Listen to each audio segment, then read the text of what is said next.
ইদানিং গ্রামে বা শহরে যেখানেই যাচ্ছি একটা কথাই শুনতে পাচ্ছি, এবার ভোট কিভাবে দেব।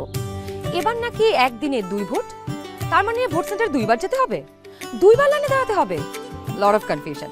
কিন্তু এই সব কিছু নিয়ে আপনার যাবতীয় দুশ্চিন্তা আজ দূর হয়ে যাবে। চলুন দেখি আগামী ত্রয়োদশ জাতীয় সংসদ নির্বাচন এবং গণভোটের দিন আমরা কিভাবে ভোট দেব। ভোটের দিন একদম সকালবেলা আপনার ভোট কেন্দ্রে চলে আসবেন।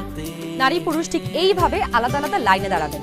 লাইনের শুরুতেই আপনার ভোটার ক্রমিক নাম্বার উল্লেখ করে লেখা থাকবে আপনি কোন কক্ষে ভোট দেবেন।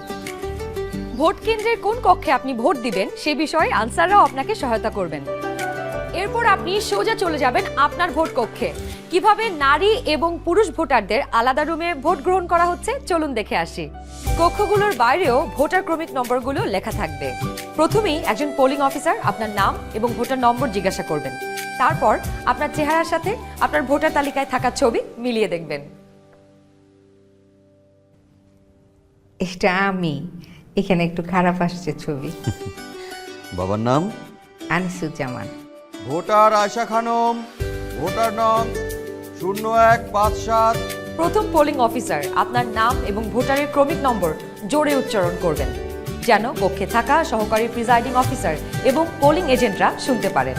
এরপর দ্বিতীয় পোলিং অফিসার আপনার আঙুলে অমোচনীয় কালি লাগিয়ে দেবেন। তারপর আপনি চলে যাবেন সহকারী প্রিজাইডিং অফিসারের টেবিলে। প্রিজাইডিং অফিসার আপনার ভোটার নাম্বার লিখে আপনাকে 2টো ব্যালট পেপার দেবেন। জানি এবার গণভোটের জন্য গোলাপি ব্যালট আর সংসদ সদস্য নির্বাচনের জন্য সাদা কালো ব্যালট। বাহ! ব্যালট পেপার নেবার সময় আপনাকে স্বাক্ষর করতে হবে। আপনি চাইলে টিপসই দিতে পারেন। দেশের চাবি আপনার হাতে। ব্যালটের সাথে দেওয়া হবে সিল মারার জন্য একটি রাবার স্ট্যাম্প।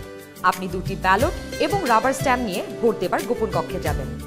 এবার কিন্তু সময় বাঁচানোর জন্য অনেক ভোট কেন্দ্রেই 2টো গোপন কক্ষ থাকবে, যাতে একই সময়ে 2জন ভোটার 2টো গোপন কক্ষে ভোট দিতে পারেন।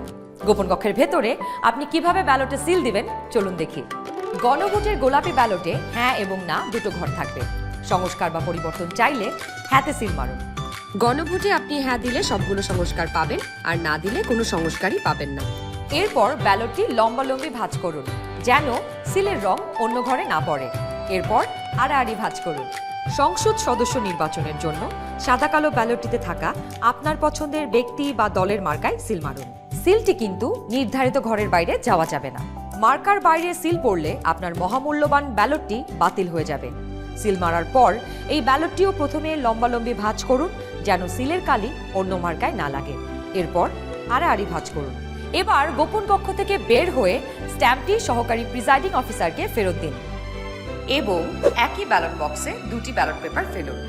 ব্যাস, হয়ে গেল একদিনে 2 ভোট। একদম সহজ, তাই না? তাহলে নিশ্চিন্তে ভোটের দিন চলে আসুন আপনার ভোট কেন্দ্রে আর ভোট দিয়ে বুঝে নিন দেশের মালিকানা। দেশের চাবি আমাদের হাতে।